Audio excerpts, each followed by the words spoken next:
مولانا انعام احمد قاسمی کے سبھی بیان سننے کے لیے مولانا انعام احمد قاسمی آفیشل کو لائک، کمنٹ، شیئر اور سبسکرائب کریں۔ شکریہ۔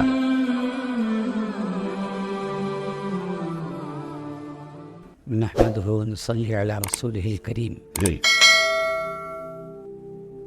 اما بعد۔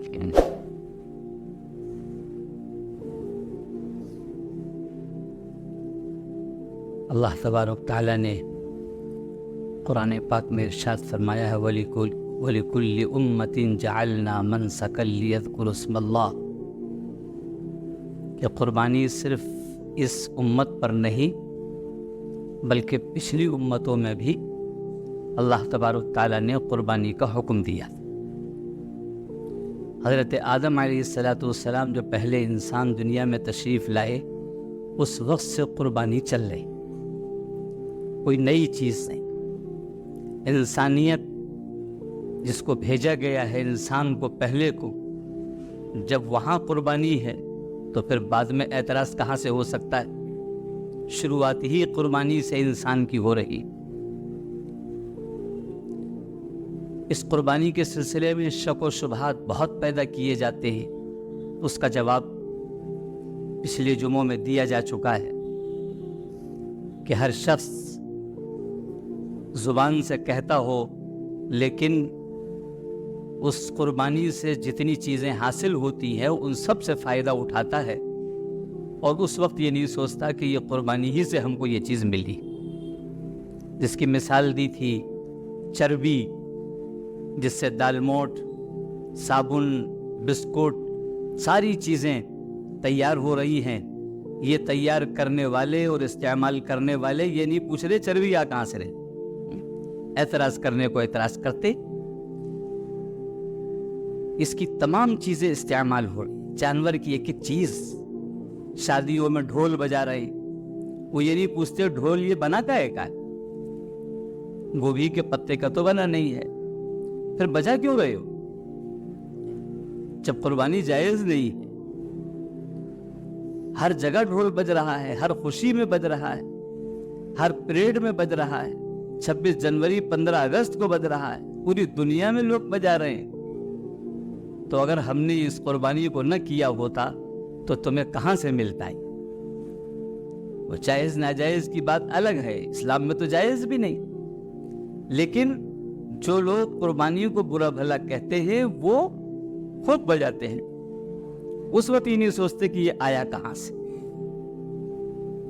ہر چیز اٹھا کے دیکھی جائے، لیدر کے جتنے سامان استعمال کرتے ہیں لوگ پوری دنیا میں، آیا کہاں سے؟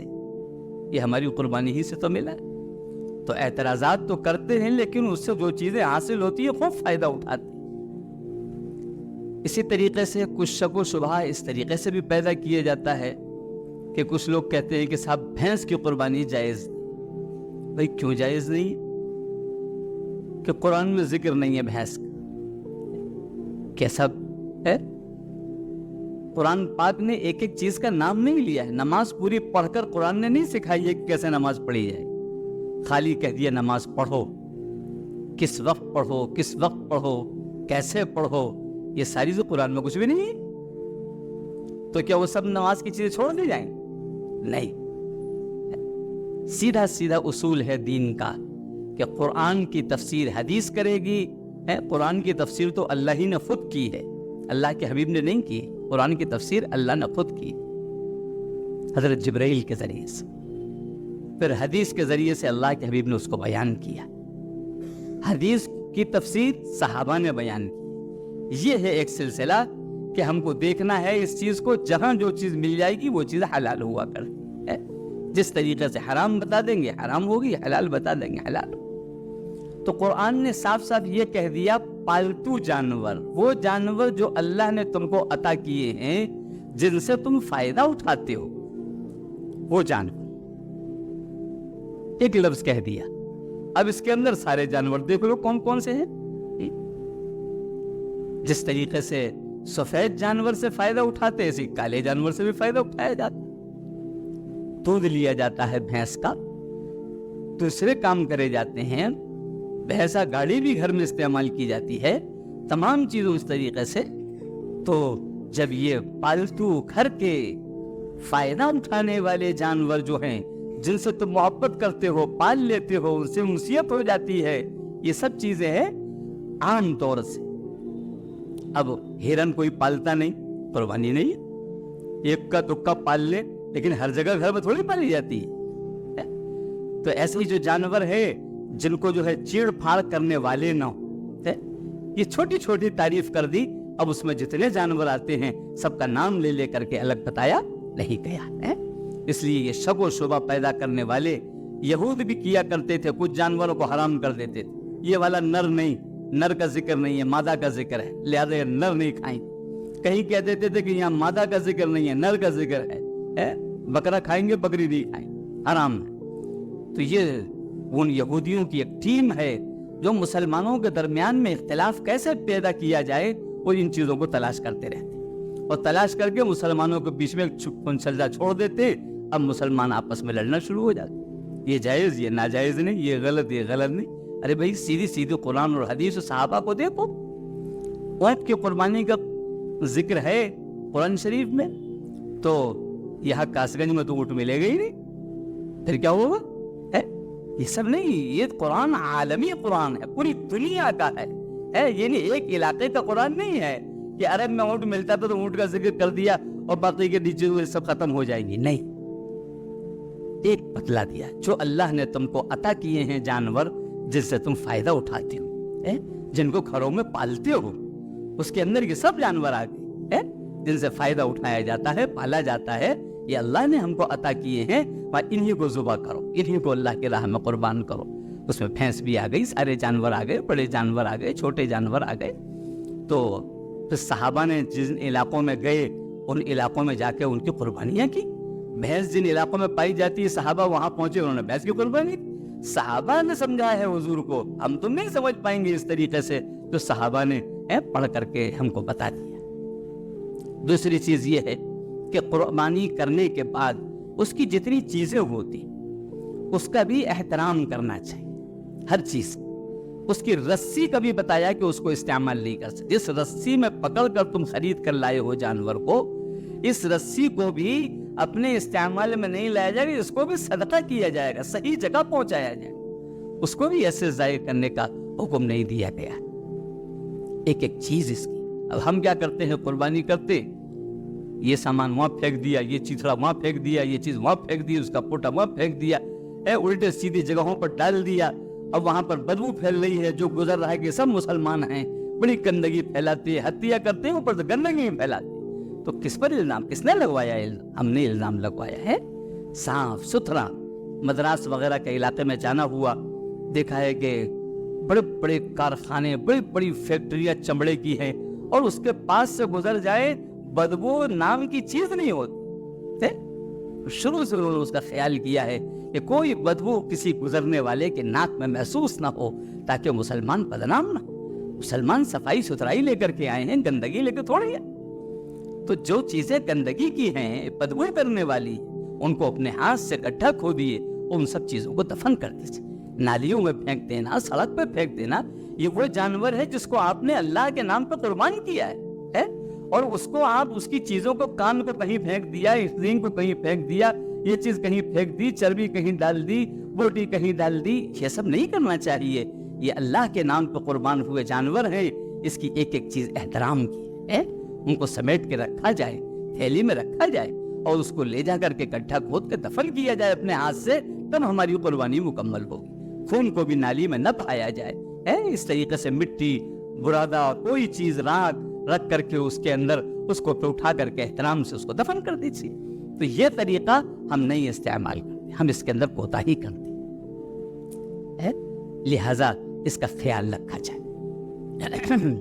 نگر پالکا کی طرف سے گورنمنٹ کا انتظام ہوتا ہے، ان کی گاڑیاں گلی گلی جاتی ہیں، اور جہاں نہیں جاتی ہیں وہ اطلاع کریں کہ ہمارے محلے میں وہ گاڑی بھیجیے بھائی، یہ سب سامان جو ہے یہ ہمیں احترام سے جگہ پہنچانا ہے، گلیوں نالیوں میں نہیں پھینکنا ہے. تو وہ گاڑیاں آئیں تو اس کے اندر پوٹا اور یہ سب چیزیں جو ہوتی ہیں اس میں اپنے ہاتھ سے رکھیں، تاکہ یہ صحیح جگہ پر پہنچ جائیں اور سب جگہ بدبو نہ پھیلے. اس کا ہمیں خیال رکھنا چاہیے. اگر ہم نے اس کا خیال نہیں کیا تو ہم اسلام کو بھی بدنام کریں گے اور اپنے کو بھی بدنام کریں گے. اس چیز کا خاص خیال رکھیں. کھال ہے وہ دفن کرنے کا جامعہ میں انتظام ہوتا ہے، کھال کو لے جا کے وہاں رکھ دیجئے، لیکن کھال کی جگہ تھوڑی جگہ میں آ جاتی ہے، بوٹا ووٹا سب لے جا کے پلٹ دیتے ہیں کہ یہ بھی لے جاؤ تم، ہے کھال کی جگہ اس کو بھی دفن کرو، تو یہ غلط چیز ہے، ایسے نہیں، جس کی جو جگہ چیز ہے اس کو اسی جگہ پر پہنچایا جائے اور احترام کے ساتھ، عزت کے ساتھ، بوجھ سمجھ کر کے نہیں، قربانی کا حصہ سمجھ کر کے ہمیں اس طریقے سے سارے کام کو انجام دینا چاہیے۔ تو ایک تو قربانی کے اعتبار سے بدنام ہوتے ہیں، ایک بدبو اور گندگی کے اعتبار سے ہم بدنام ہوتے ہیں، اس کو بھی ہماری بدنامی ہمارے سر نہیں آنی چاہیے۔ اب جہاں قربانی ہوگا فوراً قربانی کرنے کے بعد خوشبو چھڑک دیجئے، وہاں پر خوشبو لگا دیجئے، کوئی اسپرے کر دیجئے، تاکہ وہاں کی بدبو، وہاں کی ساری چیزیں ختم ہو جائیں اور وہاں پر یہ محسوس نہ ہو کہ یہاں مسلمانوں نے گندگی پھیلانے کا کام کیا ہے، ایسا محسوس نہیں ہونا چاہیے۔ بہت سی چیزیں آتی ہیں، بہت سی چیزیں لیکوڈ کے اندر آتی ہیں کہ ان کو آپ ڈال دیں کیڑے مر جاتے ہیں، ساری چیزیں ہو جاتی ہیں، خوشبو آ جاتی ہے، ان چیزوں کو اس کے قربانی کے بعد استعمال کرنا چاہیے۔ اسی طریقے سے قربانی کرنے کا مقصد کیا ہے؟ خالی مقصد یہ نہیں ہے کہ ہم جانور کو کاٹ دیں، اللہ تبارک و تعالیٰ کہتا ہے یہ مقصد نہیں ہے ہمارا کہ گوشت ہمیں دے دو یا اس کی کھال ہمیں دے دو یا اس کی ہڈی ہمیں دے دو، ہمیں کچھ نہیں چاہیے۔ لن ینال اللہ لحومها ولا دماؤها ولکن ینالہ التقوی، ہم تو تمہارا دل دیکھنا چاہتے ہیں کہ تمہارا دل اللہ کی محبت سے بھرا ہوا ہے یا نہیں، تم اللہ کے لیے ہر کام کو چھوڑنے والی چیزوں کو چھوڑنے والے ہو یا نہیں، اور کرنے والی چیزوں کے کرنے والے ہو یا نہیں، یہ تمہارا دل ہم کو دیکھنا ہے کہ تم اللہ کی محبت کتنی رکھتے ہو، پیارے حبیب کے طریقوں سے محبت کتنی رکھتے ہو، اللہ دل دیکھنا چاہتا۔ دل ہمارا گندا ہے اور دل صاف نہیں ہے اور قربانی کر رہی ہے تو مقصد ابھی پورا نہیں ہوا۔ قربانی کا مقصد جب پورا ہوگا جب ہمارا دل بھی صاف ہو جائے۔ یہاں فَإِنَّهَا مِن تَقْوَى الْقُلُوبِ، یہ قلوب جو ہے تمہارے یہ صحیح ہو جائے، اس میں اللہ کا ڈر آ جائے، خوف آ جائے۔ اب ہم دیکھتے ہیں کتنی چیزیں ہیں، ذرا ذرا سی چیزوں پہ شیطان آ کے ہم کو دھوکہ دے دیتا ہے۔ مثال کے طور پر ہم قربانی خوب کرتے، خوب صدقہ کرتے، لیکن ہمارے پاس اگر سٹے کا پیسہ آ جائے، نمبر کا پیسہ آ جائے، کوئی اس قسم کی غلط سود کا پیسہ آ جائے، فوراً جیب میں رکھ لیتے، کہا یہ قربانی تمہاری کوئی قابل قبول نہیں ہے، تمہارا دل تو سدھرا ہی نہیں، تم تو سب گندگی جیب میں رکھنے والے ہو، تمہاری قربانی کہاں ہے، یہ قربانی تمہاری نہیں ہوئی۔ قربانی کا تو مقصد یہ ہے کہ خالی جان لینا نہیں ہے، بلکہ اپنے دل کی جان بھی نکال کر اللہ کے سامنے قربان کر دینا، یہ ہے اصل میں قربانی۔ اسی طریقے سے ہمارے جتنے کام ہیں ہم سب میں غور کریں۔ سونے چاندی کا ہمارا کام ہے، ایک تو یہ ہے کہ صفائی کرنے کے لیے آیا، اس کو ہم نے صفائی کر کے دے دیا، ایک یہ کہ ہم نے اس میں ایک تیزاب ہلکا سے اور ملا دیا جس میں تھوڑا سا چھڑ بھی جائے، خالی صفائی نہ ہو بلکہ تھوڑا سا چھڑ بھی جائے۔ بھئی کتنے کا جھاڑ لو گے اور چھاڑ کر کے تم کتنا کما لو گے؟ یہ تم نے اگر کسی کے ساتھ اس طریقے سے کیا تو یہ تمہارا دل بگڑا ہوا ہے، تم دوسروں کو فائدہ پہنچانا نہیں نقصان پہنچانا چاہتے ہو۔ کوئی سلائی کا کام کرتا ہے، آدھا میٹر کپڑا بچا، اس کو اٹھا کے رکھ لیا، ارے بھائی آدھا میٹر کپڑا بچا تھا، جس کا تھا اس کو واپس کر دیتے، آدھے میٹر میں کیا تمہارا کام بن جائے گا، کتنا کما لو گے اس کے ذریعے سے؟ جس جو مالک ہے یہ آپ کا آدھا میٹر بچا ہوا، چاہے لے جائیے چاہے چھوڑ جائیے، اب یہ ہو گیا، یہ دل اندر سے بن جائے گا تو پھر کہیں پر بھی کوئی چوک نہیں ہوگی۔ گوشت بنانے والے آئے، انہوں نے گوشت بنایا، جو اچھی سی کوئی بوٹی نظر آئی وہ بورے کے نیچے کھسکا دی، یا کوئی اور اچھا پردہ نظر آیا وہ اندر کھسکا لیا۔ کیا ہے یہ بھائی؟ یہ کیا ہے؟ یہ اندر بنا ہوا نہیں ہے، گڑبڑ ہو رہا ہے، یہاں سے اندر سے گڑبڑ ہو رہا ہے۔ قربانی بھی کر رہے ہو اور اس کے پرزے بھی چھپا لے رہے ہو مالک کے بغیر اجازت کے، مالک کے بغیر بتائے ہوئے۔ یہ دل نہیں بنا، اور دل نہیں بنا تو قربانی نہیں بنی۔ قربانی بنتی ہے دل سے، قربانی دل بنانے کے لیے آتی ہے۔ اگر یہ بن رہا ہے تو سب کچھ ٹھیک ہے، اور اگر یہ نہیں بن رہا ہے تو سب کچھ گڑبڑ ہے۔ ہم کسی کے یہاں نوکر ہیں، ملازم ہیں، نوکری کرتے ہیں، ملازمت کرتے ہیں، ملازمت کا گھنٹہ ہمارا 5 گھنٹے کا ہے، ہمیں کام کرنا ہے۔ اب 5 گھنٹے کے اندر ہم نے کیا کیا؟ آدھے گھنٹے کے اندر دیر پہنچے اور آدھا گھنٹہ پہلے بھاگی آئے۔ یہ کیا ہوا؟ کتنے پیسے بچا لیے تم نے؟ کتنا وقت بچا لیا؟ یہ اندر نہیں بنا ہوا ہے۔ یہ تو آدھا گھنٹہ تم نے، اس نے تمہیں 5 گھنٹے کی تنخواہ دیتا ہے، تم نے جو آدھا گھنٹہ آگے اور پیچھے کیا ہے اور تم نے وہ کام نہیں کیا ہے، یہ پیسہ تمہارے لیے وہ آدھے گھنٹے کا جائز نہیں ہوگا۔ دل بنا ہوگا تو ایسا نہیں کرو گے، اور دل بنا ہوگا تو بالکل ٹائم سے پہنچو گے، ٹائم سے آؤ گے،